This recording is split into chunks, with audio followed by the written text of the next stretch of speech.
مہاراشٹر میں be R S party کے دو بڑے جلسے عام کے بعد اس ریاست سے تعلق رکھنے والے مختلف سیاسی جماعتوں کے قائدین کا بی آر ایس پارٹی میں شامل ہونے کا سلسلہ جاری ہے۔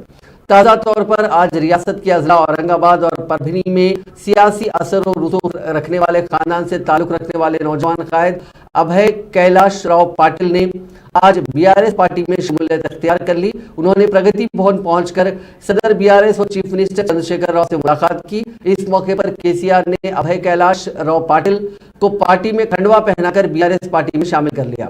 اس موقع پر چیف منسٹر نے ان کے ہمراہ آنے والے بی آر ایس کے رکن اسمبلی جیون ریڈی اور دیگر قائدین کو بتایا کہ ابھے کیلاش راؤ پاٹل ایک سیاسی خاندان سے تعلق رکھتے ہیں۔ اورنگ آباد اور پربھنی میں اس خاندان کا کافی اثر ہے اور ان کے والد سابق رکن اسمبلی کیلاش پاٹل نے 2 مرتبہ ریاستی اسمبلی کے لیے منتخب ہوئے تھے۔ ان کے دادا ڈگمبر راؤ واڈیکر بھی اسمبلی کے لیے نمائندگی کر چکے ہیں۔ ان کے چھوٹے چچا صاحب پٹیل 2 مرتبہ اسمبلی کے لیے مقابلہ کیا تھا اور ان کی ساس اورنگ آباد ضلع پریشد کی صدر رہ چکی ہے۔ اس طرح ابھے راؤ پاٹل کا خاندان مختلف عہدوں پر فائز رہتے ہوئے عوام کی خدمت کی تھی اور اب نوجوان قائد نے بھی بی آر ایس پارٹی میں شامل ہوتے ہوئے عوام کی خدمت کا فیصلہ کیا ہے، جس کا وہ خیر مقدم کرتے ہیں۔